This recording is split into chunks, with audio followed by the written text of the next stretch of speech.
there, and welcome to another episode of HomeTech.fm. Jason Griffing, so happy to be with you. Seth, how are you? Good man. I have something special. Yeah, let's hear it. Let's just jump right in.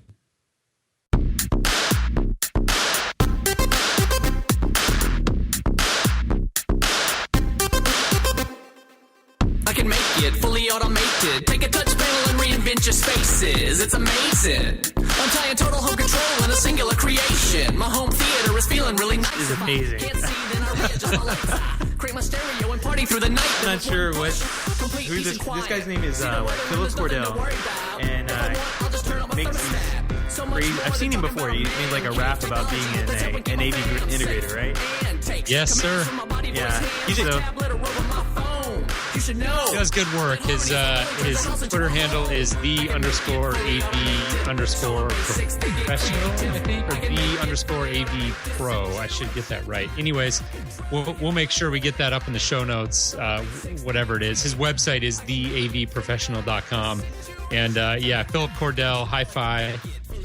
Great work. Honestly, his stuff is on point every time, and really enjoy it. And this one, we just caught wind of and just thought it was so great we wanted to share it. But we reached out. I think this would make a great theme song for Home Tech. We'll see if we can work that out. Yeah, it's the onesie, right? Like this. I don't know. You got to go see this video. If you haven't seen it yet, and even if you have, go see it again. It's just hilarious. So we'll leave it at that, and I'll stop playing it. But man, it's a good music video about what integrators do. I guess I should send this to my parents and say, hey, this is what I do for a living. Yeah, once again, his name is Philip Hi-Fi Cordell. Great stuff. Go check him out at theavprofessional.com. Really enjoy his stuff. And he puts out a lot of raps and videos like these that are all related to the AV industry. And whether if you work in the industry or if you're just an end user and enjoy AV, either way, you're going to enjoy it, get a kick out of it. I'd highly recommend you go check it out. Yeah, it definitely looks like he has a lot of fun doing those videos because this one's really well produced. So I definitely recommend looking at this one. The other one that I saw was kind of like just super fast camera motions, but the song was good, But this one it's funny to watch. So go see it. Yeah, definitely. And we'll include a link to that up in the show notes at HomeTech.fm/shows/70. That's 70. Gosh, I can't believe we're on episode 70. We're starting to climb up there, Seth. Yeah, man. It's been a fun ride too, because this is wow, 70. And you last week you did a solo show. I mean, so I got the audio in and gathered all the show notes together, listened to it for the first time when you sent over, man. That was a great interview. Yeah, it was a lot of fun. We had Sean Springer on from a company called Astro, and they just released their first product called Twist, which is like a smart light bulb speaker combination.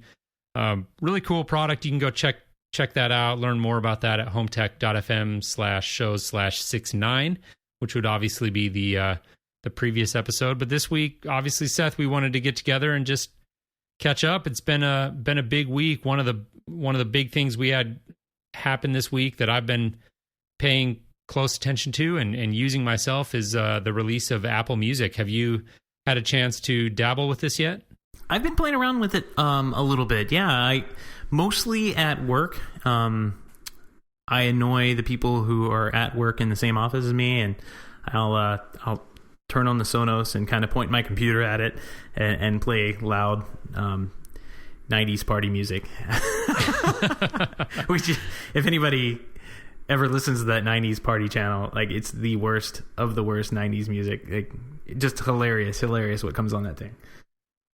Yeah, which I guess points to the fact that you could have probably done that before using Spotify, right? Yeah, I could have. I think what I was previously using was Deezer, which is that it's a French company. They kind of launched here in the US last year at Cedia. And the reason I was using it was because they launched with Sonos, and I have Sonos both, at the office and at home, so I could just fire up Deezer and use it. But I never have really figured out how Deezer works very well, and I gotta say that the Apple stuff is a lot easier to use. I've never really used Spotify, so I mean, that probably disqualifies me from having that conversation. But out of Pandora, Deezer, and Apple Music now, I got to say that I like Apple Music the most out of all of them. Mm-hmm. What about you? What say you? It's a good question. I mean, I think the jury's still out on that one. I've purposely made it a point to just really focus on using Apple Music since its launch just a few short days ago. And so far, I think it's a great app. I mean, there's a lot of functionality crammed into it, in my opinion. And I can't point to anything in the design or the layout of the app that I necessarily would have done better. But I do feel like because there's so much functionality built into it, it is a little bit, I don't know, daunting or maybe confusing. And I'm always keep in mind looking at these apps, not only through my perspective, but through the perspective of my clients, right? As professional integrators, that's something that we have to do. And we've got to think about and anticipate some of the questions that are going to come up anytime a new service like this is launched, especially from a company like Apple. I never once, I don't know about you, Seth, and maybe you can speak to this, but I never once had a client come to me and ask, hey, what's this new service from Deezer? But I've already had a couple of clients come to me and ask about this new Apple Music service. What about you? Zero so far, but I think, no, I haven't had any that I know of. Not yet? Yeah, that I know of. Not yet. Well, I've had a couple, and I think that just speaks to the significance of Apple making a move in this space. I mean, once again, we see this similar pattern where Apple's not the first person to move, the first company, I should say, to move on this category. But we saw the same thing with digital music players, with smartphones, with smartwatches. These sort of subscription-based music services have been around for a while now. There's quite a few of them out there. But Apple Music is getting a lot of attention. And I think that so far, I mean, my initial impression is it's really nice. There's a lot of functionality built in there. You can do a 3-month free trial, which is what I'm doing right now. If you want to, after those 3 months, opt in, basically you're looking at the same exact price as Spotify, which is $10 a month. And at that point, you get access to all the services and content up there. And I don't know. I mean, again, it's like I'm still feeling my way around the app and trying to figure some of these things out. But so far, it feels pretty good to me. It's a nice looking app, nice looking interface. And I think Spotify probably should be worried. What I would say is that, my initial impression at least is that if you've been a longtime Spotify user and let's say you've invested a lot of time in creating your own playlists on Spotify, importing your own content, doing a lot of these things that Spotify is capable of, I don't think the Apple Music service is so compelling that you should just instantly, cut bait and move over to Apple. I don't see that much of a difference personally. Yeah.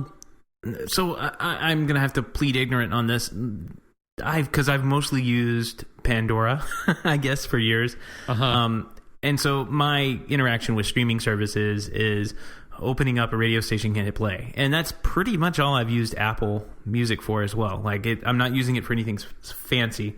But from what I understand, like Spotify, you can do that, but you can also download the song to your device. Yep.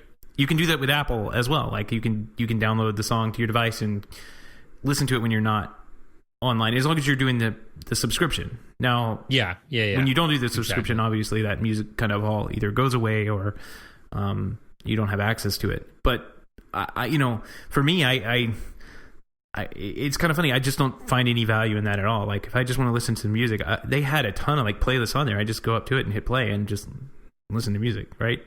So I don't know. Are you talking about Apple Music or Pandora, or what are you referring all of to them. when you say that? Yeah. So Apple Music, that's all I've been doing is just going in, and sometimes I hit that Beats Radio, the B1 thing, just play that for about 10 or 15 minutes, and then I'll go find some kind of genre type thing. They have activities. So there's one activity, you wake up in the morning, And there's some like easy listening radio or some just pump you up in the morning type songs, and they have playlists made. And I just hit play on those and just let it play, and it seems to work fairly well. But if there's advanced functions, I am not the power user when it comes to this stuff. I just want to hit play and listen to music. I don't have specific artists or really no specific artists. I'm not too much like on top of the pulse of music these days. So. Well, yeah, I mean, and I'm with you. Believe me, I'm right there. The idea and the differences between like a service like Pandora it's just an algorithm. You tell Pandora, hey, I like Jack Johnson or Bob Marley or whatever it is, whatever you're into, and Pandora is going to create a station using an algorithm around that sort of genre or style of music. And then you're just going to hit play and you're going to walk away and forget about it, and the music's going to play in the background, and it's a great service. It's a great way to discover new music. Is one of the things I tell all my clients about it, is like, if you want to discover new artists that are similar to artists that you're already familiar with or artists that you already enjoy, Pandora, in my opinion, is the best way to do that. Now, if you want to be a little bit more like proactive about the music that you're going to listen to, and you don't even necessarily have to be, but Spotify or Apple Music are better for that, because it gives you the ability to, assuming that you've paid the $10 a month for your account, it gives you access to any of those songs, like tens of millions of songs in their library on demand. So you can, if you have a particular song in your head that you really want to hear, you can just type it, comes up, you play it. You cannot do that on Pandora.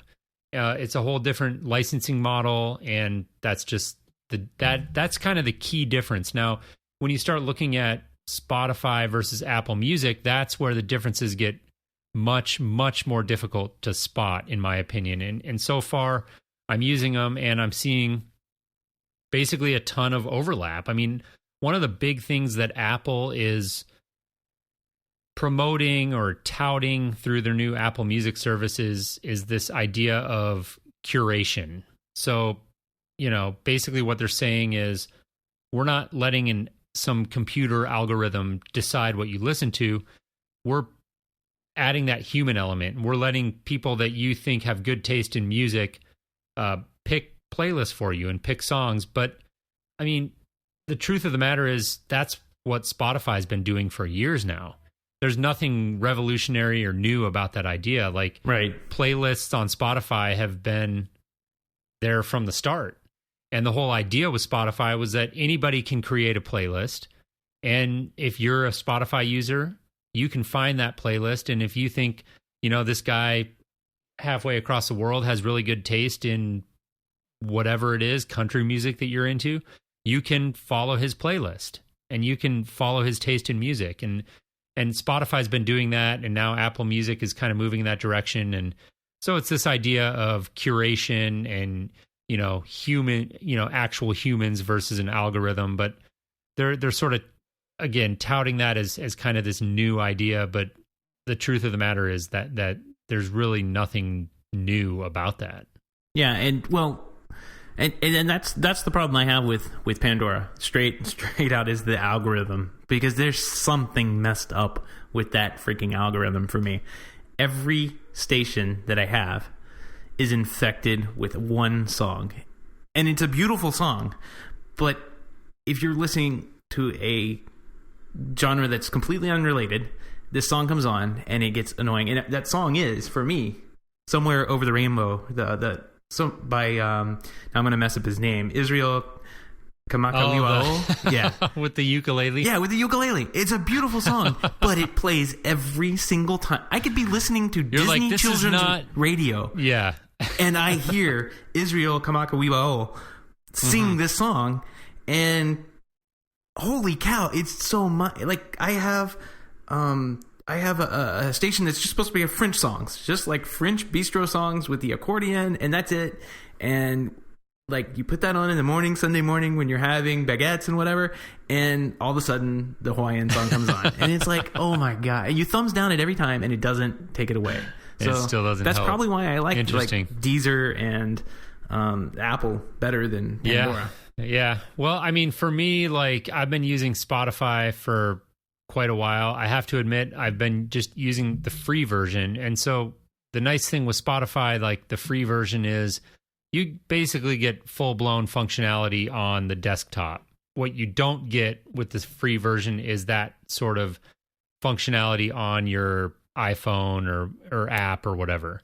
But 9 times out of 10, if I'm listening to any of these services, be it Pandora, Spotify, Apple Music, it's when I'm sitting at my desk doing work. And so that hasn't been an issue for me. And I've been using Spotify for quite a while and really actually think it's a great service. I'm just sort of looking at Apple Music and I'm trying to figure out what makes it better. And I can't find that one thing that's like, oh, Apple has Spotify Beat here. I think that Apple has Spotify Beat, in my opinion, only in the sense that they're Apple and everybody's paying attention because they're Apple. But if you're new to this whole idea of streaming services, I think you're going to end up gravitating towards Apple, and I think you're going to get a great product for $10 a month, and I think it's a great service. If you're an existing Spotify user and you're already comfortable with that service, and like I said, you've done any sort of work setting up playlists or following artists or any of that, I don't see anything in Apple Music that's so compelling that you should just switch over. Yeah, you know what I mean? I'd agree. Stick with what you know, kind of thing. Especially the prices are the same. Similar. The prices are the same. The services are so similar. The only thing really that I can cite right now that Apple Music has that Spotify doesn't is like Beats One, like the Beats One radio, and they're touting that pretty heavily, and they're sort of, this has been a big push for them, and we kind of riffed on this and teased them about it a couple episodes ago, saying, well, look, Apple came out with internet radio, and we're sort of teasing, right? Because this idea has been out there forever, but the Beats One radio station, the idea is that it's a always on streaming station, and there's DJs from around the world sort of taking turns, and I've listened to it for a few hours just as I'm doing stuff around the house, and it's good. I mean, it's all over the map, like the type of music they play. It's more of urban music. It's dance music. It's light. They're just, I guess what I'm trying to say is there's no one single genre that they're playing, which is, in my opinion, a good thing. It's a great station to kind of discover new music and just let it play and see what comes on, and just be open-minded, right? You're gonna hear things probably that you've never heard before, and that's kind of the whole idea behind Beats One, and no commercials, and that's sort of, they're touting that pretty heavily. But I just don't know. I mean, if you're on the fence, I would say do the free trial, give it a spin, see what you think, and really try to decide if it's so compelling that you need to move away from whatever service that you're already using.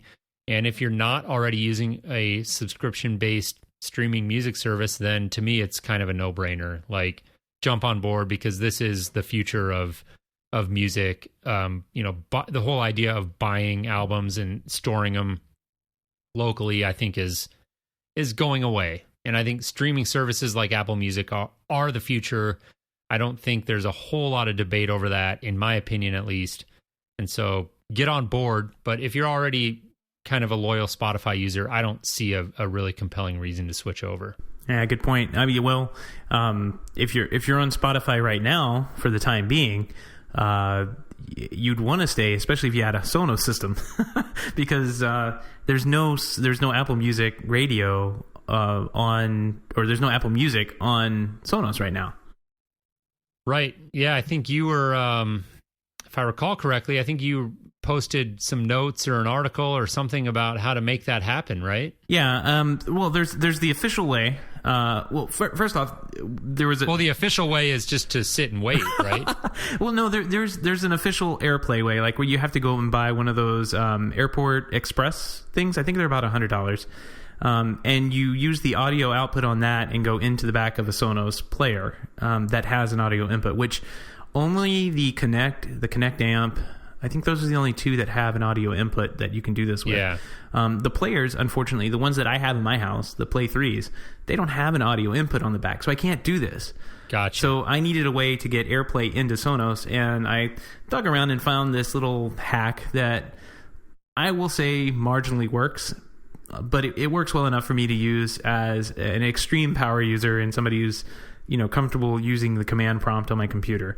And I did a little write-up about how to do rare. that. Right. I did a little write-up how to do that. We'll link it in the show notes, but it's definitely a hack. Nothing I'd recommend like doing long-term, but when Apple Music comes to Sonos, supposedly later this year, as they said in a tweet, I won't have to do it anymore. Yeah, I mean, I'm a pretty technical guy. I'm pretty savvy, but anytime I click on one of these articles where it's like, here's how you do this, the second I see anything involving the command prompt, I'm like, deal breaker. We're done. Really? And that's just that's just me. I don't know. Like, that's just me. I'm saying that as somebody who feels pretty comfortable and proficient moving around computers and operating systems, but I'm just being honest. That's one of those things that, it just, I guess my point is if that intimidates me or gives me pause, it's going to give anybody who's just your average everyday end user is going to see that and just not even a chance. Right. Right. No, I completely agree that, yeah, I would not attempt to use this if you weren't comfortable using the command prompt, or because that's the only way it works. It's like typing in the old DOS commands to make DOS window. Yeah. So you've got to go down that far to get this hack to work. Which just throws people off, and I think the takeaway from that is just that people are itching for this marriage between Apple Music and Sonos, and Apple Music in general with any sort of third-party streaming solution is going to be in high demand, and that's pretty much the context that I'm already fielding questions about Apple Music from my clients is like, hey, I hear Apple has this new streaming service. Can we make it work with my system? And these clients who are asking me, invariably either have a Sonos system or like a Savant system, which is basically an Autonomics media streamer.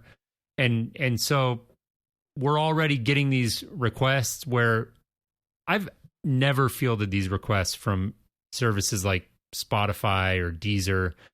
Or if I have, it's been very, very rare. You know what I mean? Like it's usually us saying, hey, check this out. Like we can do this for you and kind of selling them on the idea versus, Apple does the same thing that all these other companies have been doing. And now all of a sudden I'm getting clients asking me about it. And I think that just speaks to the significance of Apple making a move in this space. And you can argue one way or the other about whether that's justified, but the fact of the matter is that's just what happens when Apple makes a move. Yeah. And that's really interesting. You've been fielding that many, even a marginal amount. I mean, it's interesting. Yeah. But it's only been out for a few days, and I've had 2 different clients ask about it. So I don't want to make it sound like all of a sudden my phone is ringing off the hook. But it's significant because that's like I said, it's only been out for a few days, and I've already had a couple different clients ask about it, and that I think is just indicative of, hey, Apple does this, it gets attention. You know what I mean? Right. They definitely control a pretty good press cycle. I thought one of the things you said there was interesting. You said, the clients have come in and they say, can we get this working on my system? And you said, they may have a Sonos or they may have Savant, but I think it's interesting because that's what our clients, like the people that you and I deal with on a daily basis, they don't think of it as a Sonos system like you and I would. They don't think of it as a Savant system or a Control 4 system. They just think of it as their system.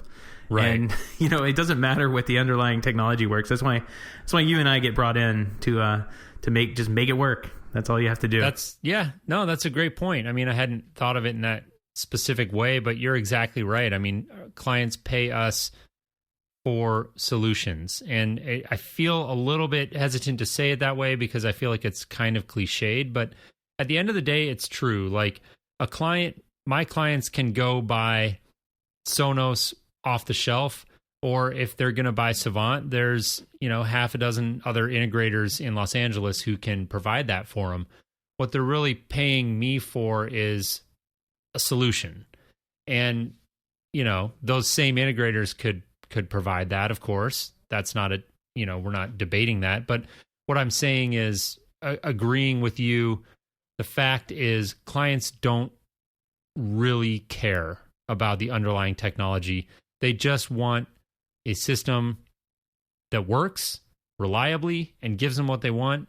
And, there's all these different streaming services, and a lot of them will do overlapping functions. And it's our job as integrators to lay that out for our clients and enable the services and kind of steer them in the right direction that we think is best for them. And I think you're right on point when you say that they don't really care what drives it. They just want it to work, and they want it to do what they want it to do. Well, speaking of systems that you want to recommend and do what they're going to do, it looks like Amazon Echo has come out, and I can wholeheartedly not recommend anybody buy that thing. Yeah, Seth, this is a product that I got to lean on you pretty heavily to carry any sort of conversation about. I'm only familiar with what anybody could go do a Google search and read about online. But I know that you're somewhat acquainted with one, right? I mean, you've got one in your home, and it sounds like you're not giving this thing the Seth Johnson endorsement. Yeah, no, we've had it for, I don't even remember where we got it, because honestly, we haven't used it that much. Although we've tried. I mean, we can talk to it. You can ask it what time it is, what's the weather going to be. Sometimes it picks up something that the TV says and starts talking to you randomly in the background. And you turn around and like, what? But that's going to be any voice recognition service, which is really cool. I mean, it does do that fairly well. But, you said you could go out and search Google for what these Amazon Echo things can do. And you will find all of these raving reviews and articles from people who can recommend they're saying like, Amazon's won the home automation war, and no, they haven't. Like this thing. So don't Google it. No, just take my advice, right? Just take I'm going to be the final word on this. No, I'm sure the product will get better over time. And Amazon announced this last week that they were going to be selling it to everyone for $179, which is a lot more than what we paid for. I think we paid about $99 for it. Mm-hmm. And they also opened up an SDK for developers to make applications for it, which is really cool. But that doesn't necessarily mean that the product has won and will do anything right now for you for home automation. Won any wars. Yeah, certainly not. You and I have talked about this a lot on the show, and I'm still one of those doubters of the whole value of, at least in its any current iteration of voice controlled anything. And this is, even Apple with HomeKit is touting this so highly with Siri integration of HomeKit, and I just got to be honest, like, it doesn't get me excited when I hear about a product that's really focused on, you can, do voice control to control your home automation, or, in the case of Echo, at least like when it was first released, they were basically touting it as a way that you could have a little box in your room that you could say, hey, what's the weather today? And I never really saw the value in that. And I still am very, skeptical about voice-controlled home automation. I think that anything voice control, it's so, the technology's just not there yet. And what people may not necessarily realize is that you could get your voice control down to like a 5% failure rate, and that's still going to be enough to just frustrate people out of using it. It's got to work. If you're talking about something like turning the lights on in a room, it's got to work instantaneously, and it's got to work 100% of the time before clients are really going to get behind that, because we've been conditioned our entire lives to walk into a room and reach over and hit a light switch that we can touch and feel, and we flip that switch and the lights come on right away, and it never fails unless we've got a burnt out light bulb. And with voice control, it's just, there's too much of a gray area, in my opinion, still. And I think eventually it'll get there. But right now, I'm just still pretty skeptical about the whole value proposition there. Yeah, I mean, we've seen like the posts about, because now the HomeKit products are out, right? People can go buy a Lutron Caseta lighting control system, install it, and actually use Siri to control things in their house. And we're seeing like posts and all sorts of things online about people complaining about how not so well that works. I mean, but you and I mean, we both use iPhones. Like, there have been plenty of times in my life that I've used Siri and it doesn't understand what I'm saying, or it just let me go look. Here's what I found on the web. You know, it's like I was looking for, I was asking something simple and it just kicked me out to Google. Yeah. So I don't. If that's as good as Siri gets, and Siri is like one of the best, right? You have Google and Siri, and there, this Amazon thing is like 10% of that right now. Yeah. And I don't understand why people are so excited about it. Maybe that will change. I mean, but I'm worried that I'm not going to be able to see that, because I mean, this thing has been on the auction block here, just itching to go to the auction block a couple of times. It's like, why do we even have this thing anymore? And I'm not the one asking that. Well, it's my wife going, what, can we just get rid of this thing? And she's the one that bought it. Yeah. We've seen your whole like transition from, you at least being marginally excited to have the new product to like, this thing is okay, to now you're like, let's just get rid of this thing. Well, I'm still on the fence, but what I'm really more upset with are the people who are like highly recommending it online, and saying that it is the thing to use to control your home automation, when one, you can't get the product yet. Like, I don't think it's shipping to people yet. Maybe it is, but like, I don't think it's shipping 100% yet. Two, like, the integrations don't exist. You have to like put this little kludgy piece in, and like, it's a bad product. I mean, it's not a great product. Like, if I'm going to recommend something, it's going to be a great product. It's going to work. Sonos is a great product I can recommend. And that's my fear, is that people go online and they'll read those reviews that are just like saying this is the most awesome thing you'll ever put your hands on it, or and talk to, and like, the whole product can be defeated with an iPod Touch plugged into the wall with Hey Siri turned on, right? So you can just yell at it, Hey Siri, turn on the lights, and boom, that works today. You can do that today, and you paid less than what you do to go out and buy an Amazon thing. Yeah. Well, even the example that you cite, though, like, Hey Siri, turn on the lights, like, I'm even still like being that guy, that doubter about that, because like, I just don't see how that's so valuable. Like, recently we saw stories come across about Apple releasing all the different Siri commands that you could use to control your home. And, I get it, but it's this whole idea of voice control to me is, I think it's being overemphasized. And I don't think that people necessarily even want that. Like, it's great for certain edge cases when your hands are full and you need to say something like, Siri, turn on the lights in the family room. Maybe you're holding a baby, or you're trying to serve up dinner, or whatever it is. But these are edge cases. I think by and large, there's not nearly enough attention being paid to the fact that, like, we just, for the most part, we want tactile control. And I think that that's still a huge advantage of fully integrated systems is, we can go in and we can give you like a physical keypad in your kitchen that you could hit a button that'll do whatever you want it to do. I mean, we can make it open the shades, turn on music, whatever it is, change the climate. And the differentiator there is only the physical input. It's the keypad, right? And this is what we're not seeing from Amazon. We're not seeing from Apple. And I think that really, at the end of the day, in my opinion at least, that's what people want. They want that tactile control. They want, like, think about it, Seth. What are we using our technology for 90% of the time? For me, it's like I'm sitting down, I'm watching TV, I'm doing channel up, channel down, volume, What do I want? A handheld remote, tactile control. We talk about it all the time. And I think that carries out across the whole home. And I think that the whole idea of voice control, which is basically what Amazon Echo's pitched their whole tent on that idea, to me is overblown.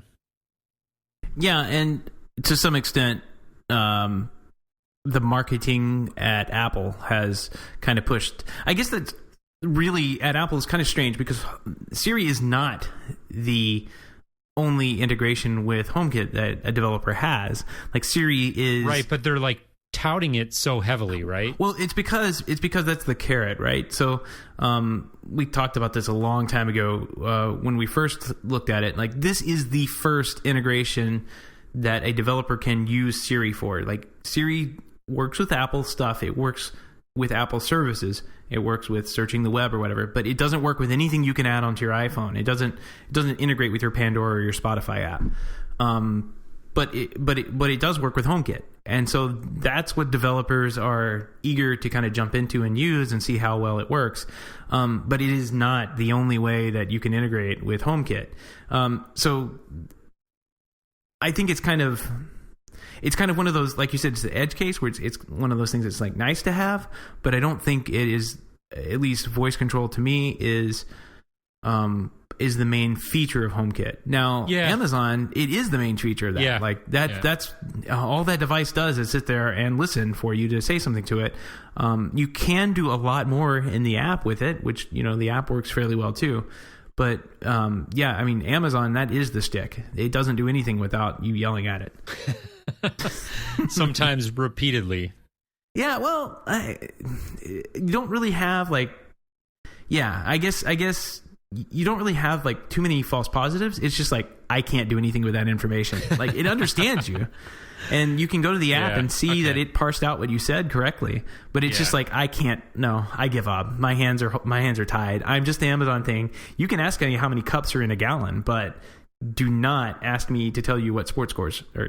Like it's done for that kind of stuff. So I guess maybe what I'm seeing is just Apple's marketing department, like touting this Siri integration with HomeKit more, above anything else, which, don't get me wrong, I don't think there's any harm in them providing that sort of functionality. And I think for the right person or the right use case, that could be very useful. But I think that Apple would be mistaken if they thought that was the primary area of focus, that there was all these people out there clamoring for the ability to just talk to their home and say, hey, turn on the lights and set the dinner scene.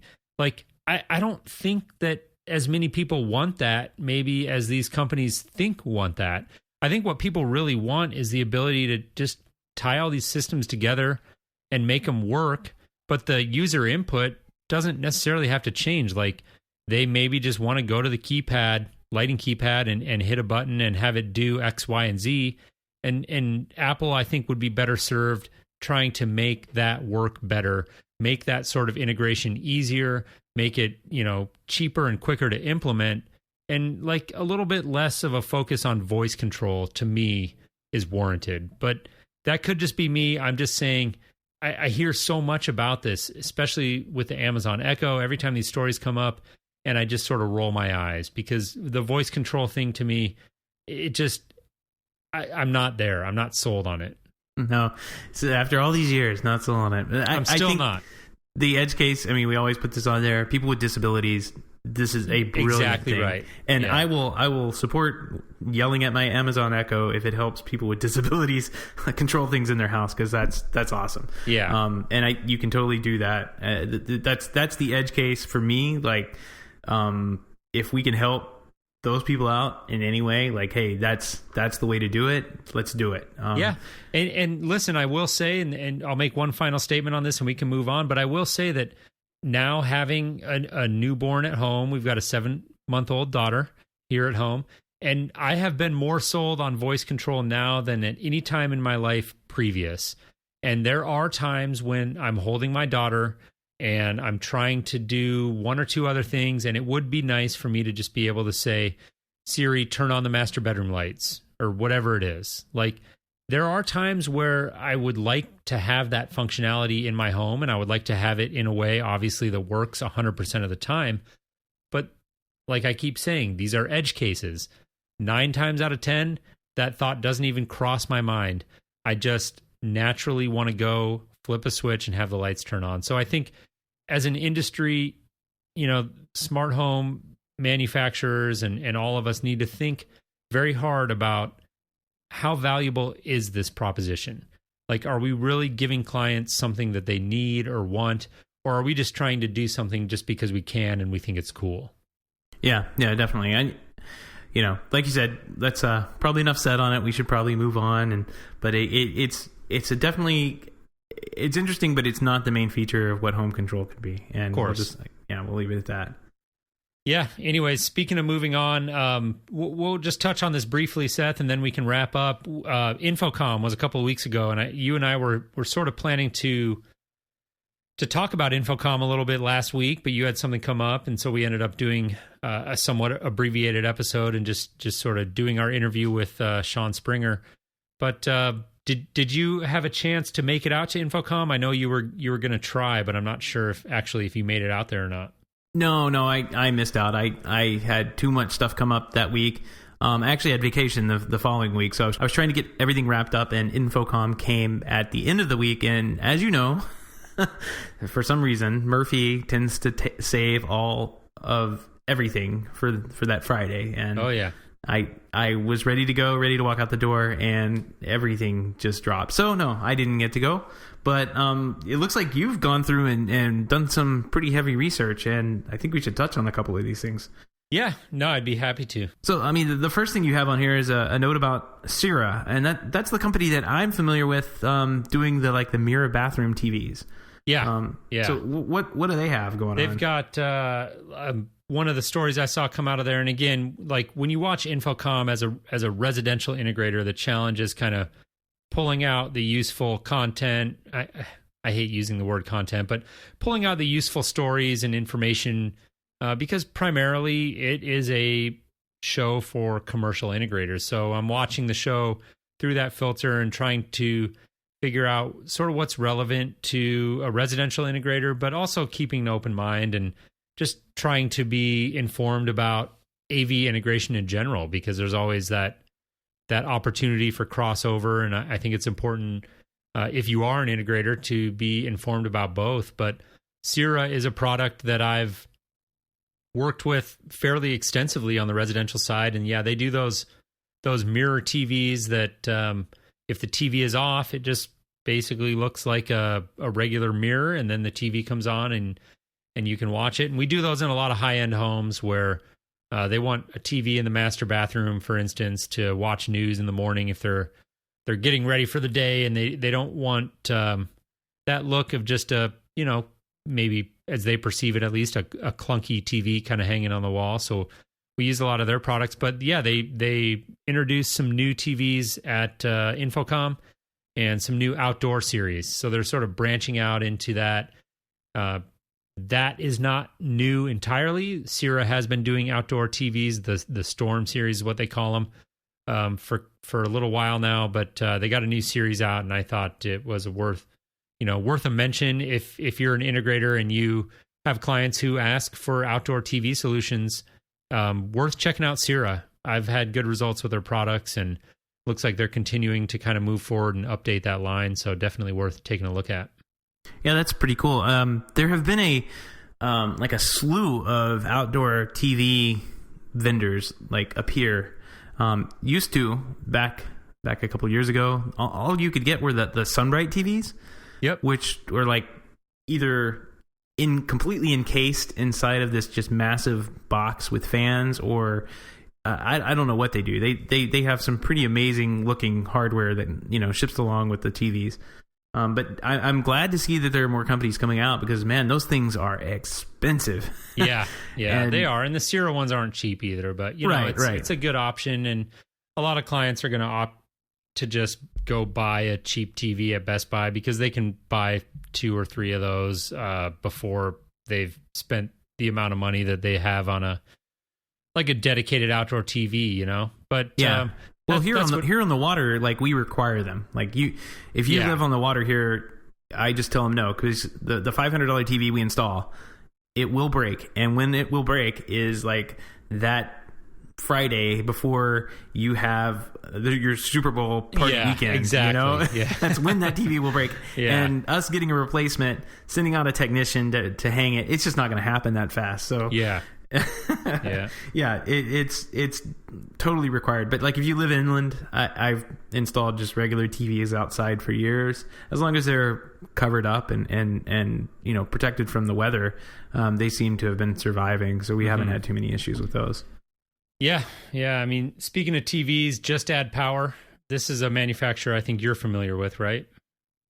Yeah, I think you have the 2G Plus 4 Plus. I think we may have touched on this in our previous episode. I didn't know too much about it. The video tiling deal. I'm not intimately familiar with it either.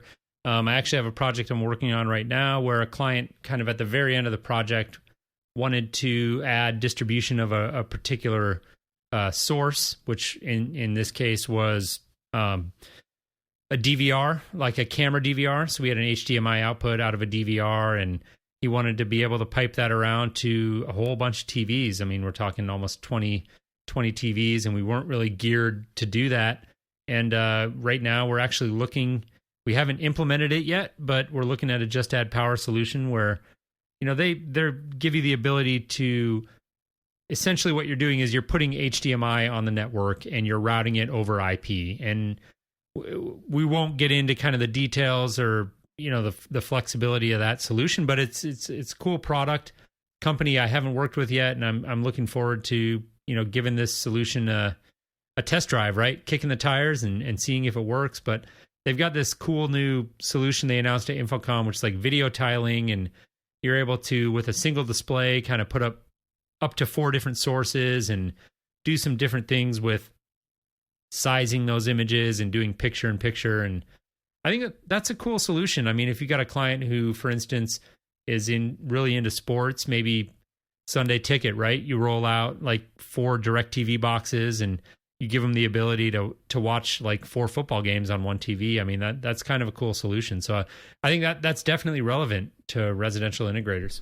Oh yeah, it definitely is. And I can't speak highly enough of the company and the product. It is one of those systems that it's made for commercial. So, obviously Infocom is commercial. It's made for that. It does not fail in residential. Like that's good to hear. Yeah, I can count on one finger how many issues I've had, and it was with like the external wall wart power supplies that came along with it. And they just shipped us a bunch of them, said, hey, just swap them all out. We know we had an issue. Here you go. Here's all the ones that you need to go out and replace. Just replace them as you need to. And we've been using the PoE version just to kind of avoid that in the future. It's a solid product. It really is. Awesome. I had great luck with it over the years. Well, I'll keep you posted about our solution if we decide to roll it out, and kind of let you know how it goes. Did you happen, Seth, to see anything about this Crestron Pinpoint solution they rolled out at Infocom? Now, Pinpoint, that's your favorite BTLE technology. It is. Crestron. Yeah, this is, I think, one of the most underplayed, under-talked about technologies in the smart home these days is this idea of micro-location and with Bluetooth beacons, so that, you're giving your smart home, or in this case, with Infocom, like your smart office or smart building, you're giving it intelligence into that context of micro-location. So Seth has now entered the conference room versus there's somebody in the conference room. And that's kind of the whole idea with microlocation is you have these little Bluetooth beacons deployed, and they tie in, at this stage, at least it's all basically driven by your smartphone. So they're tied into your iPhone or what have you. And, it's an interesting application that Crestron has come up with, this sort of enterprise solution of using Bluetooth beacons in conference rooms and meeting rooms to kind of tell, you can tie it into a meeting scheduling system and sort of tell who's entering the room and do some certain things based on that.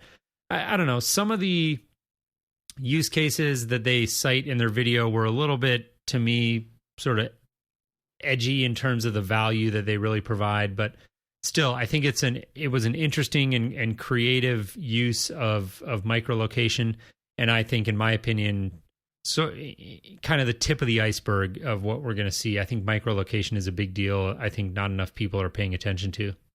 Yeah, I think actually some of the use cases they have on this article that we'll link to in the show notes are pretty good. Like if somebody walks in with the app on their phone and it says, if she has a meeting scheduled, the room can automatically wake up. So you're just walking in the room, kicks on the lights and fires up the projector.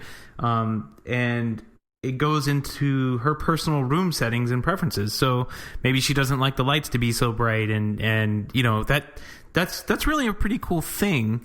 If it's that customizable for the end user, I'm not sure if it's properly implemented, right? Yeah. I mean, that's always the big if, and I think that's what remains to be seen with any technology like this. But I agree with you. I mean, it's a great idea. I'm totally sold on the idea of microlocation, and I think it's an important technology.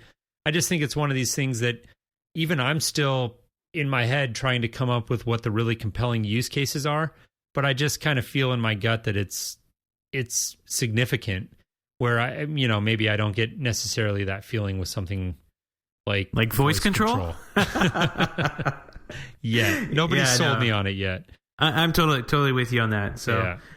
But anyways, we could talk about a whole bunch of products here. I think that really one of the things I want to touch on, we're kind of running up against our time here, was the most interesting thing to me this year about Infocom was the keynote. And why I say that is the fact that the keynote was a round table, and it was a bunch of people talking about the Internet of Things. And this is obviously a theme, Seth, that you and I talk about like almost weekly, right? The Internet of Things. And we just don't tend to hear about that as much on the commercial side. And I thought it was very interesting that Infocom chose to highlight that in such a prominent way this year. Yeah, I mean, well, the Internet of Things can extend from commercial to enterprise to industrial to residential. It's kind of just one of those super broad, all-encompassing terms, and I didn't have too much to time to look into this, but you provided a lot of notes. Like one of the things they talked about here was privacy, and I guess that's always a concern. How these devices are going to interact with stupid humans, putting on really weak security on the Internet of Things, and having some guy in Russia turning off your refrigerator and ruining all of your popsicles. I mean, those things. Yeah. Show title. Yeah, you kind you kind of touched on a few things there. I think that in a commercial setting, this idea of privacy and security perhaps becomes a little more important, only because you're floating out there with your device on God knows whose network, who's doing what there. And, I always get a little more uneasy when I jump on Wi-Fi in, say, like an airport or any sort of business, right, where it's not my network. So I think that idea of privacy in the IoT is, in a way, I guess, more relevant in the commercial setting. But this whole idea of humans being the weakest link, I thought, was the biggest sort of takeaway from at least that portion of the keynote. And there was a number of YouTube videos that Infocom posted up that we'll put in the show notes at HomeTech.fm/shows/70. And this is, this idea of like, everybody's talking about security, everybody's talking about privacy, but really what they don't realize is that nothing has changed in the last 5 or 10 or however many years in terms of the fact that when we're online, typically the weakest link is us. And it's using weak passwords, or it's using the same password for every website. And that's typically, any attack that anybody's going to perform on a connected device, like a connected thermostat or whatever, they're not targeting you specifically, Seth, right? They're targeting the entire user base of that thermostat, and they're looking for vulnerabilities. So people who haven't taken the time to change their default password. And that's what that whole idea gets back to, is really typically the end user is the weakest link. and we, if we're going to use this connected technology, can take a couple of easy steps and sort of prevent ourselves from becoming victims of any sort of hack. Yeah, I think what people are missing are these devices we're putting in our homes and our businesses. They're computers, and they're not like supercomputers. They're not as good as the one on your desktop or even the one in your pocket. But they're still computers, and they can still launch and run code on them, and they can still get viruses, I suppose. I'm thinking, like, what if somebody was to hack a thermostat, like say a Nest thermostat, and get on their network and target, get into somebody's home network or even in the business network and go in and be able to, flip a switch somewhere that turns security off somewhere else. And it just has to be an entry point for security. You just have to go find that weakest link. And if the weakest link are something that the AV guy installed when he was here installing the boardroom or the conference room, like that becomes an issue. And it's a security issue, and it all has to be thought about from the homeowners to the business owners to the integrators to the security professionals. Like, everybody, it's good that everybody's talking about this stuff. But we all have to be thinking about it and actually, really implementing it too, because it is getting kind of hairy out there with all of the data breaches and hacks and everything. I'd hate for one of these Sony style hacks, to be like caused by some Internet of Things device, our Nest thermostats got hacked and we lost all of our personnel data. Great. It's a concern. It's a valid concern, and it was only one aspect of this keynote. I mean, they talked about other things like standardization, and one of the other themes they touched on was remote monitoring and kind of proactive service of systems and how the IoT enables that. And I think we can kind of wrap up here, but I think just for me at least, the takeaway as a residential integrator and a guy who's really into home technology, but also follows commercial integration and even pro AV to a certain extent, I'm watching Infocom very closely. And I feel like the fact that they highlighted the Internet of Things in their keynote was significant. And like you alluded to, it does speak to the fact that sometimes as residential integrators, we get a little hung up on the Internet of Things being a technology that's about the home, the Nest thermostat or the drop cam or whatever it is. But really, it's so much bigger than that. And it covers things in commercial integration, pro AV, smart cities, smart buildings. There's so many different aspects to it. And I think it's useful sometimes to just take a step back and remind ourselves of the fact that the Internet of Things is not just about the ability to turn a light on and off from an app. It's about intelligence and trying to make smarter living environments that really add value, not only to our personal lives, but also, in theory, at least, to our cities, to our whole environments. And I think, to me, that was the big takeaway. Yeah, and it's a good one. I mean, that's where the world is headed for sure. Yeah, definitely. I mean, I think you're right on point.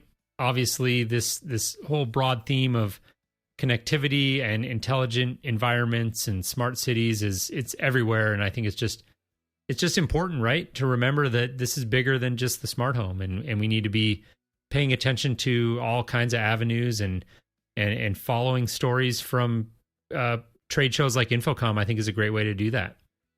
Yeah, definitely. And we will put all of those videos and links in our show notes here. We've got like 3 or 4 videos here on the will be in the show notes this week, which will be one of them's really fun to watch. The other 2 are part of that interesting keynote, or other 3 are part of that interesting keynote, which are sort of fun but not quite as fun, right? Yeah, not quite. They're not wearing the onesies, right? Yeah, exactly.